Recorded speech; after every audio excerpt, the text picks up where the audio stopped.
Oi, eu sou o professor Nicolas, eu sou o professor de Geografia de vocês nesses próximos meses, tá bom? E eu vou estar acompanhando vocês aí nesses próximos meses, nas aulas de Geografia, ok? Então, nessa nossa primeira aula, eu vou fazer uma breve apresentação minha e depois eu queria que vocês se apresentassem para mim, tá bom? Se vocês fizessem uma apresentação para mim, para a gente ficar um pouquinho mais próximo, né? Para a gente se conhecer melhor nos próximos meses e as aulas fluírem melhor também, né? Eu sou formado em História, né? Eu dou aula de Geografia também, Sociologia, mas para vocês eu vou dar aula de Geografia agora. A partir daqui eu vou estar sendo professor de Geografia de vocês, ok? Então, nessa primeira aula eu queria que vocês fizessem uma atividade para mim. Não é bem um exercício, é uma atividade em si. É mais uma apresentação que vocês me mandem o nome de vocês, as idades de vocês, tá? O que vocês aprenderam de geografia até aqui, não precisa ser só desse ano, pode ser dos anos anteriores também. O que vocês sabem sobre geografia, o que vocês pensam que é geografia, tá certo? E vocês vão colocar tudo nessa atividade, tipo de folha para mim e mandar para mim, para eu conhecer vocês. Você também pode colocar o que vocês gostam de fazer no tempo livre, o que vocês estão aprendendo nas outras matérias, né? Para eu saber melhor o que vocês estão fazendo por aí, para a gente conhecer também. Vocês mandam para mim, eu vou passar meu contato no final desse vídeo, ok? No final do vídeo vai estar meu contato, daí vocês mandam isso para mim. Então vamos lá? A nossa primeira aula, eu quero explicar para vocês o que a gente vai trabalhar no ano. Eu quero que vocês aprofundem a ideia de vocês na fase do mundo bipolar. Do mundo bipolar à integração global. O que é isso? A gente já estudou União Soviética versus Estados Unidos, o mundo bipolar, a globalização, né? A gente já sabe disso. Da queda do Muro de Berlim, né? Do comunismo versus capitalismo. Então a gente vai se aprofundar mais na parte econômica disso. Nessa primeira aula, especificamente, a gente vai falar do mundo bipolar à integração. O que é isso? A gente tem no primeiro momento, né, capitalismo versus comunismo, né, nos anos 1940 e 1950, ok? Vai perdurar até 1990, quando o Muro de Berlim cai. Não é verdade? Então, a partir daí, é a Guerra Fria que se chama. É a Guerra Fria entre dois países, Estados Unidos e a União Soviética, que hoje é a Rússia mesmo.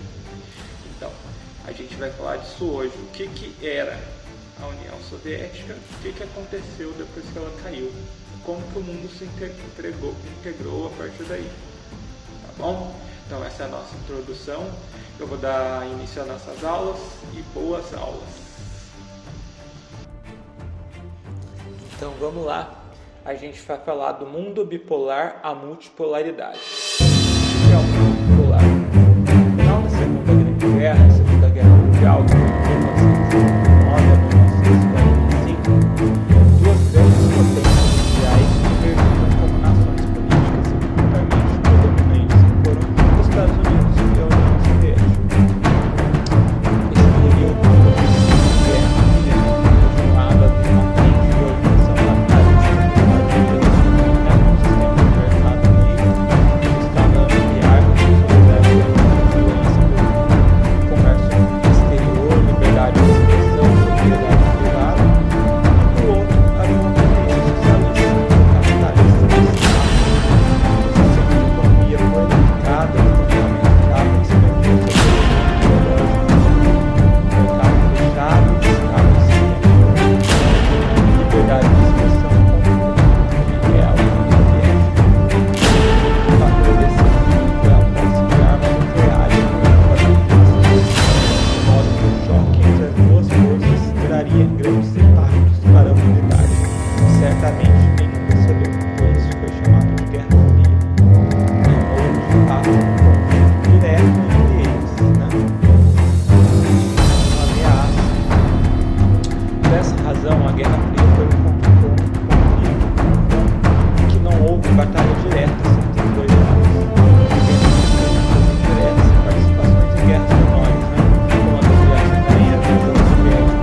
Estados da União Soviética.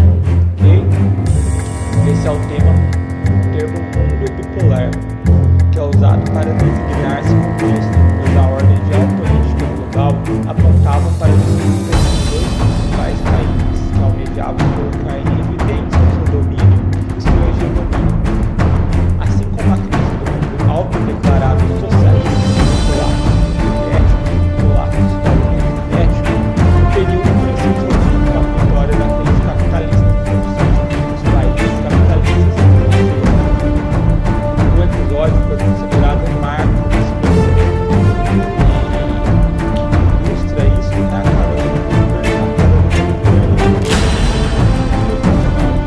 que dividia a Alemanha derrotada na Segunda Guerra. Ou seja, Berlim, naquela época, a Alemanha era dividida entre dois países, o lado capitalista era influenciado pelos Estados Unidos e o lado socialista era influenciado pela União Soviética. O mundo, e o que é o mundo multipolar? Agora a gente falando disso. É que com o fim da União Soviética e a fragmentação do mundo socialista, o mundo considerado bipolar deixou de existir, fazendo que os Estados Unidos passassem a exercer uma hegemonia política sem precedentes desde a emergência do sistema capitalista no mundo. Ou seja, com a fragmentação do mundo socialista, não tinha mais a rivalidade entre os Estados Unidos e a União Soviética, né? Então, os Estados Unidos passou a exercer uma grande influência política no mundo, política e econômica também, ok? Ao mesmo tempo que isso acontecia, outros países capitalistas que estavam do lado dos Estados Unidos nessa época se consolidaram como os protagonistas do sistema do mundo.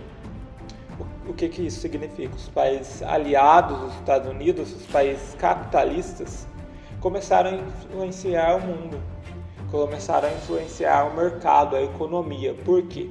Porque eles tinham uma influência muito grande dos Estados Unidos, ok? E esses países, eles abandonaram o poder militar. O que significa isso? Como essa disputa, como essa guerra fria entre os dois países acabaram, o poderio militar passou a ser menos importante. Eles começaram a ampliar o poderio econômico, eles passaram a investir na economia. Assim, esses países da União Europeia, principalmente a Alemanha, a França e a Inglaterra, e claro, o Japão Oriental, né? E mais tarde agora a China, passaram a dividir dos Estados Unidos o protagonismo geopolítico. Surge assim o mundo multipolar, tá certo? O que isso significa? Com a queda da União Soviética, podemos decretar o fim do socialismo, do comunismo. O capitalismo vence, ok? Os países aliados dos Estados Unidos, que são capitalistas, ganham poderio econômico e passam a ser países industrializados, países com grande influência mundial. São os países mais ricos hoje em dia, tá certo? E vamos falar do Muro de Berlim agora, que foi o marco dessa quebra do mundo bipolar. O Muro de Berlim ele foi construído em 1961, ao redor da cidade de Berlim Ocidental, que foi a capital da Alemanha Ocidental. Essa construção tinha como proposta isolar a cidade e fechar suas fronteiras com a Alemanha Oriental. Foi um dos grandes símbolos que evidenciaram a polarização do mundo no período da Guerra Fria. Lembrando que a Alemanha, que Berlim especificamente, foi dividida entre Berlim Ocidental, né, que era parte do capitalismo, que era parte dos Estados Unidos, tá? Pertencente à influência dos Estados Unidos, e Berlim Oriental, que era da influência da União Soviética, ok? Do lado socialista. Tá certo? O Muro de Berlim ele foi derrubado com a crise que levou ao fim do bloco socialista no leste europeu, ok? A construção ocorreu no processo da divisão da Alemanha depois da Segunda Guerra Mundial. Na época da Guerra Fria existiam duas Alemanhas no mundo, cada qual alinhada com uma ideologia diferente. A República Federal da Alemanha, que era da Alemanha Ocidental, era capitalista e alinhada aos Estados Unidos. A República Democrática Alemã, que a Alemanha Oriental era socialista, portanto era aliado da União Soviética. As capitais dessas duas nações eram Berlim Ocidental e Berlim Oriental. Além de ser uma grande marca da Guerra Fria, essa divisão da Alemanha foi resultado da derrota da Alemanha na Segunda Guerra Mundial. Ok? Toda Berlim Ocidental foi ocupada nessa época pelas tropas capitalistas. A França ficou com o norte de Berlim, a Inglaterra ficou com o centro, os Estados Unidos ficou com a parte sul, enquanto que a União Soviética ficou com todo o lado oriental, todo o lado do leste da Alemanha, de Berlim na Alemanha. Ok? A divisão da Alemanha foi o exemplo maior da polarização na Guerra Fria, tá certo? Mas não foi a exclusividade da Alemanha, não. Muitos países aconteceram isso. A consequência das negociações entre os países capitalistas, ok? Coreia e Vietnã também foram divididos, que hoje em dia a gente tem o resultado, a Coreia do Norte e a Coreia do Sul. A Coreia do Norte é um regime socialista, um regime comunista, e a Coreia do Sul é um regime capitalista, né? Não é verdade? A gente até tem lá, na Coreia do Norte tem o presidente gordinho lá, né? E na Coreia do Sul a gente sabe que é muito influenciada pelos Estados Unidos. A gente pode ver na cultura deles, tem uma forte influência americana. A gente tem os K-popers, os cantores asiáticos, ok? Isso tudo é influência do capitalismo, influência dos Estados Unidos na cultura da Coreia do Sul, tá certo? Então, voltando à aula, esses acontecimentos foram consequências da Guerra Fria, tá certo? A Guerra Fria começou em 1947, entre as duas ideologias, capitalismo e socialismo, tá certo? A dominação desse território era muito importante, porque a área científica da Alemanha era muito forte. Então, controlar Berlim significava controlar o centro da Europa, tá certo? Então, o Muro de Berlim foi construído para impedir a população da Alemanha Oriental fugisse para Berlim Ocidental, porque o que acontecia? Berlim Ocidental era um país capitalista, ou seja, ele estava cercado pelo país socialista, que era a Alemanha, né? Ocidental, a Alemanha Oriental, na verdade, perdão. Então, muita gente fugia para a Alemanha socialista, para a Alemanha capitalista. Muita gente do lado socialista fugia para o capitalismo. Por quê? Por causa das condições de vida. As condições de vida na Alemanha Oriental, no Berlim Oriental, era muito precária, tá certo? O povo passava fome, não existia liberdade de expressão. Enquanto do lado capitalista, o lado comandado por Inglaterra, o lado comandado pela França e pelos Estados Unidos, existia uma condição de vida melhor, tá bom? Com uma variedade de comércio, com liberdade de expressão, então o povo fugia para o lado capitalista, tá bom? Nesse contexto, a economia da Alemanha Ocidental era muito superior à oriental, porque ela recebia muito dinheiro dos Estados Unidos também. E a censura e falta de liberdade foram uma das marcas para o Muro de Berlim cair também, e para os habitantes da Alemanha Oriental fugissem sempre. Mais de 3 milhões de pessoas abandonaram a parte socialista da Alemanha Oriental nessa época, onde não existia o Muro de Berlim. Então, a barreira foi construída em 1961 para impedir isso. O muro foi construído, tá certo? A queda do Muro de Berlim foi resultado da crise que o bloco socialista, que o socialismo passou em 1980. A União Soviética já não estava tão forte assim, então o Muro de Berlim foi caindo, foi afrouxando, né? Essa falta de liberdade, a insatisfação do povo foi crescendo. Teve muitos protestos, ok? Muitas aberturas de fronteiras dos países socialistas que estavam caindo na época. Só em julho de 1989 tinha muitas pessoas fugindo da Alemanha ainda, tá certo? Em 9 de novembro de 89, as fronteiras das duas capitais estavam abertas. Daí, no mesmo dia, milhares de pessoas foram na fronteira. O governo confirmou a abertura das fronteiras e na virada do dia, milhares de pessoas uniram-se para derrubar o muro. E o muro foi derrubado pelas pessoas. Legal, né? Então, vamos analisar as imagens? Olha a imagem aí que está aparecendo para vocês. Essa é a divisão da Guerra Fria, tá? Que aconteceu entre 1960 e 1990, ok? O lado azul está Estados Unidos e os países capitalistas da Europa, tá certo? Os países que tiveram influência americana, mais chamados de Bloco dos Aliados na Segunda Guerra. E depois acontece o Plano Marshall de influência dos Estados Unidos em várias capitais europeias, auxílios econômicos, ok? Já o lado vermelho que a gente está vendo é o lado da União Soviética, ou seja, é o bloco socialista. Vocês podem ver. Boa parte da Rússia, né? Praticamente a Rússia inteira, né? Tá ali. E alguns países do leste europeu, pequenos países, olha ali, ó. Tá vendo? Alguns países europeus, do leste europeu, alguns países que hoje em dia são mais pobres, né? Comparado aos influenciados pelos Estados Unidos, que os Estados Unidos injetou dinheiro nessa época, enquanto os países da União Soviética hoje em dia estão mais pobres depois que a União Soviética caiu.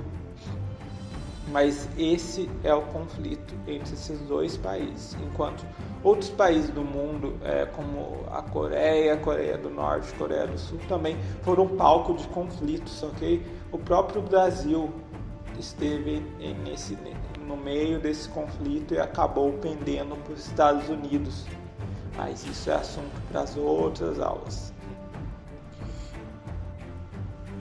Então, a outra imagem a gente está vendo um lançamento de um míssil, né?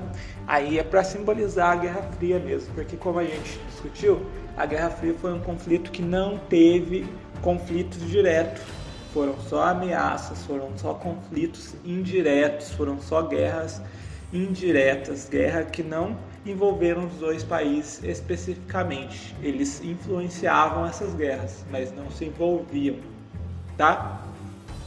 Então, nessa época era comum dos dois países, tanto a União Soviética quanto os Estados Unidos, criarem armas nucleares. O que é isso? Para mostrar o poderio. Como era uma guerra fria, um intimidando o outro, qualquer hora poderia estourar uma guerra. Qualquer segundo, qualquer momento, um país poderia ameaçar bombardear o outro. Então, o que eles faziam? Criavam armas nucleares e mostravam para o outro país, dizendo: olha, não mexe comigo, que eu também tenho arma nuclear aqui, né? Então isso simboliza essa imagem que está mostrando aí o lançamento de mísseis, inclusive pesquisas atômicas, mísseis atômicos, ok? Quase resultaram em grandes guerras, mas não resultaram na Terceira Guerra Mundial. Esse era o medo da época. A próxima imagem, a gente está vendo o Muro de Berlim, né, como a gente discutiu. Aí foi quando as fronteiras foram abertas, o muro já está caindo. Olha a multidão das duas capitais foram derrubar o muro juntos. Muita gente levou marreta para quebrar o muro, muita gente escalou, tá vendo? Porque o muro também foi palco de muitos assassinatos, de gente tentando fugir da parte da Alemanha socialista, pular e acabaram sendo assassinados porque era proibido. Então a queda do muro foi uma comemoração para o país, tá bom? E essa imagem são os robozinhos, né, do Japão. Como a gente discutiu no final, os países aliados dos Estados Unidos ou os países influenciados pelos Estados Unidos tiveram uma forte influência, eles injetaram grande parte do dinheiro das pesquisas tecnológicas nesses pequenos países para influenciar o crescimento deles e para ter aliados próximos ricos, ok? O Japão foi um deles, foi fortemente influenciado pelos Estados Unidos, né? Por causa do mercado japonês, né? Da cultura japonesa. E o crescimento japonês, o mercado japonês especificamente é um tipo de mercado diferenciado, é diferente dos Estados Unidos, mas mesmo assim o Japão ganhou grande força nessa época e continua com grande força até hoje, ok? A área de tecnologia deles é a melhor do mundo, inclusive a área de robótica deles é a mais importante do mundo, né? Eles produzem muitos artigos tecnológicos. A área tecnológica deles é a mais avançada nessa questão, ok? Então, galera, nessa aula foi só isso. Eu vou deixando meu contato para vocês no final do vídeo. Vamos fazer um breve resumo do que aconteceu? Primeiramente, a gente discute a queda do Muro de Berlim, né? Que procedeu à Segunda Guerra Mundial. A Segunda Guerra Mundial resultou na Guerra Fria, a disputa entre dois países. Quais países? Estados Unidos e União Soviética. Estados Unidos o lado capitalista, União Soviética o lado socialista. Enquanto os Estados Unidos influenciavam os países da Europa, os países do Oriente, com a sua tecnologia, com o seu investimento, a União Soviética fazia pesquisas, também faziam mísseis nucleares, né? Com o fim da Guerra Fria, com a queda do Muro de Berlim especificamente, a Guerra Fria acabou, né? A União Soviética acabou perdendo, né, grande parte da sua força, grande do seu poderio, grande do seu poder, e acabou caindo, desmantelando, e o muro também caiu. Enquanto isso, hoje surge a multipolaridade, ou seja, a influência dos Estados Unidos cresce, mas não existe um só inimigo ou um só adversário para bater de frente com ele. Hoje em dia o mundo é interligado, hoje em dia é multipolar, tá certo? Isso que quer dizer especificamente a palavra. Antes o mundo era bipolar entre duas influências, Estados Unidos e União Soviética. Hoje o mundo é multipolar, não tem uma influência específica. Apesar dos Estados Unidos ser um grande país, uma grande força, mas existem outros países, como a gente discutiu, o próprio Japão, que também são, ok? Boa aula, galera, bons estudos, tá? Tá certo? Vocês mandem a atividade para mim, a gente se vê na próxima aula. A Guerra Fria. Com o fim da Segunda Guerra Mundial, o mundo viu a ascensão de duas superpotências. Os Estados Unidos da América, com seu capitalismo, e a União das Repúblicas Socialistas Soviéticas, com seu sistema socialista, buscando aquele estado utópico chamado comunismo. Os dois não se gostavam muito e poderiam entrar em guerra facilmente. O problema é que eles sabiam que, em uma possível guerra entre eles dois, ambos sairiam perdendo. Talvez até o mundo sairia perdendo. Então eles começaram uma guerra de influências, uma guerra ideológica, tentando se aliar com o maior número de países possível, espalhar o seu sistema pelo mundo, se envolvendo em conflitos menores, nas chamadas guerras por procuração. Houve também disputas para mostrar quem tinha o melhor sistema, a melhor tecnologia, os melhores equipamentos bélicos, além de muita propaganda, espionagem e um perigo muito grande deles fazerem merda e causar uma guerra nuclear. E esses, meus amigos, é o período da Guerra Fria, que tem esse nome porque não houve uma guerra de verdade, ou seja, ela nunca esquentou, pelo menos não entre as duas potências principais, pois dentro do contexto da Guerra Fria aconteceram várias guerras menores. Bom, após derrotar a Alemanha, ela perdeu alguns territórios para a Polônia e para a União Soviética, e o que hoje é o território da Alemanha foi dividido em 4 zonas, ocupadas por Reino Unido, França, Estados Unidos e União Soviética. A cidade de Berlim também foi dividida, mesmo estando cercada pela zona soviética. E todos esses países que estavam sendo ocupados pela União Soviética acabaram virando repúblicas socialistas fantoches, ou estados satélites da União Soviética. Chame do que achar melhor. Como a União Soviética tinha ficado com muita influência na Europa, o primeiro-ministro britânico Winston Churchill estava com planos de atacar a União Soviética de imediato, para expulsá-la da Europa Oriental, usando bombas nucleares, se for preciso, e aproveitar que a União Soviética estava se recuperando da guerra, já que ela foi um dos países que mais sofreram com ela. Essa operação ficou conhecida como Operação Impensável, mas eles viram que era muito perigoso fazer isso agora e deixaram de lado. Com a derrota do Japão, os aliados começaram a ocupar os lugares que os japoneses haviam ocupado, dividindo alguns países como Coreia e posteriormente o Vietnã, que ainda passou por uma guerra contra a França, que era o país que colonizava o lugar.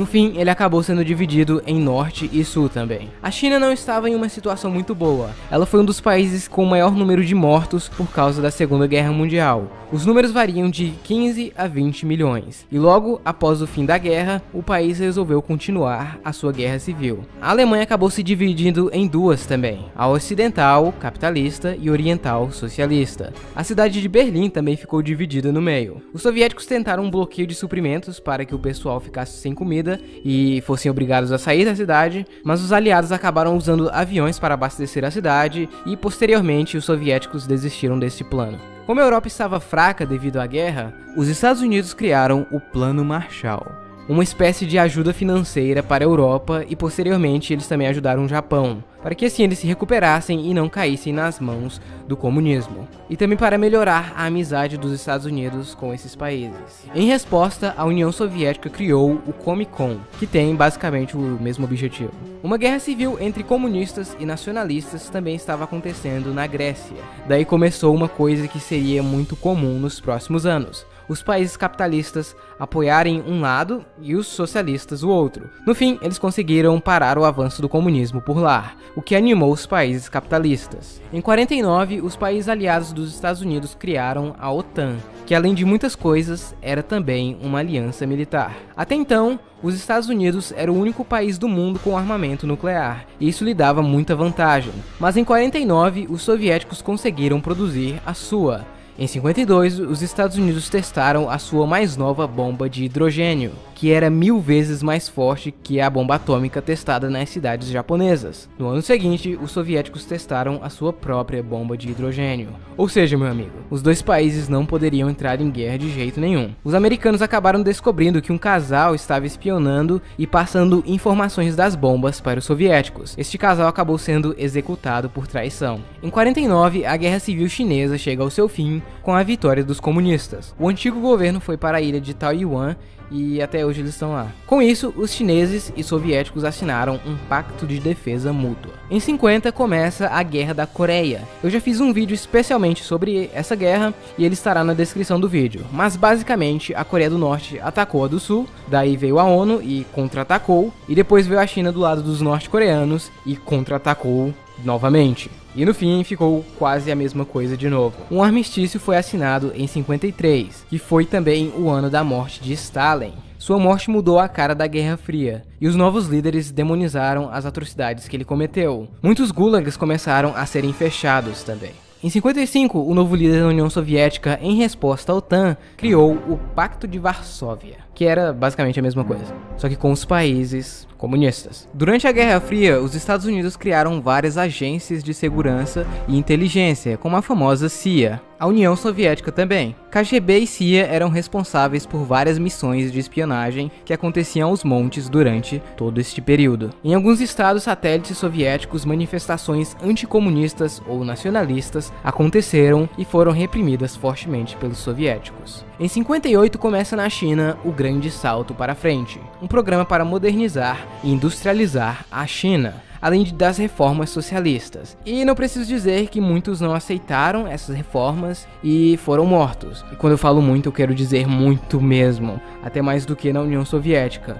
o que piorou muito a imagem do comunismo pelo mundo e deixou as pessoas com ainda mais medo disso chegar nos países delas.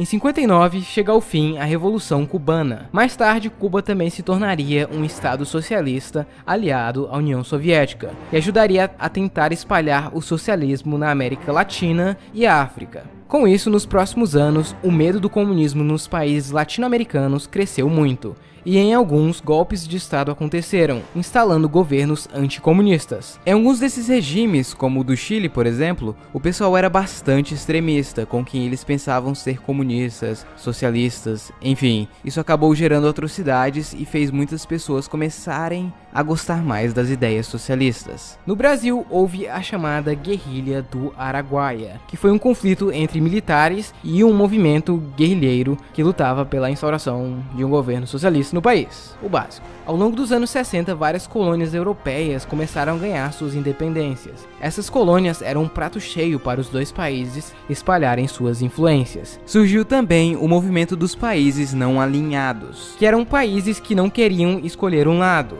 mas queriam escolher um lado de não escolher um lado. Bom, mas um país que não queria largar suas colônias de jeito nenhum era Portugal. E assim começa a Guerra do Ultramar. E aqui as coisas foram diferentes. Ao contrário de um país apoiar Portugal e o outro os movimentos de independência, aqui Portugal foi contra os movimentos de independência apoiados por ambos, Estados Unidos e União Soviética. Claro que cada um apoiou movimentos diferentes. Essa guerra seguiria até 75, quando essas colônias finalmente conseguiram suas independências.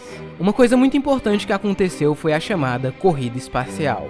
Quando os soviéticos e americanos chegaram na Alemanha, eles notaram que a tecnologia desenvolvida por eles era muito avançada, principalmente o míssil V2. Ambos os lados começaram a melhorar esses mísseis e criar suas próprias versões, começando assim a corrida espacial. Os soviéticos saíram na frente levando o primeiro satélite, ser vivo e homem ao espaço, o que humilhou os Estados Unidos. Então eles investiram bastante nisso e criaram a NASA, e assim eles conseguiram levar o primeiro homem à Lua em 68, ganhando a corrida espacial.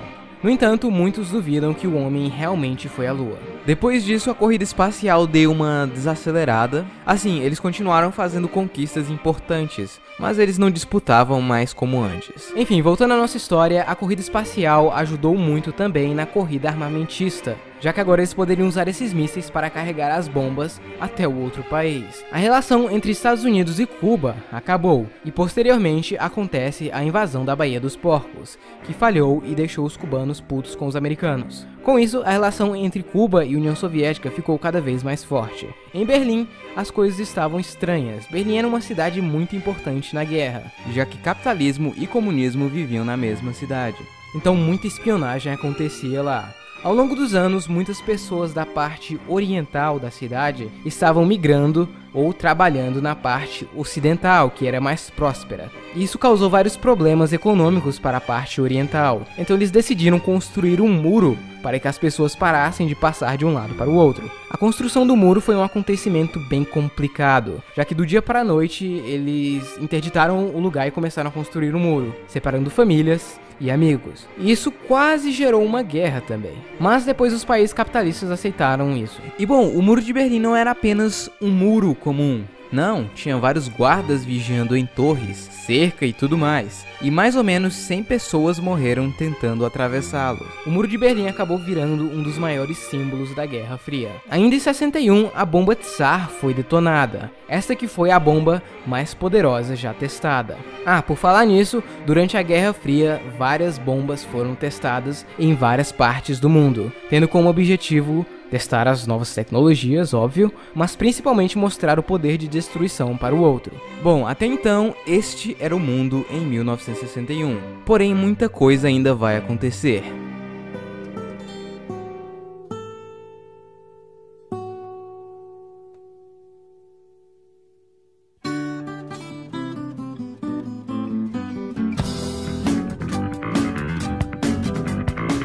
Bom pessoal, então é isso, espero que vocês tenham gostado. O vídeo acabou ficando muito grande, então eu tive que dividi-lo em dois. E não se preocupe, a parte 2 não vai demorar, não muito, ela sai esse ano ainda. Então é isso, tchau, até o próximo vídeo.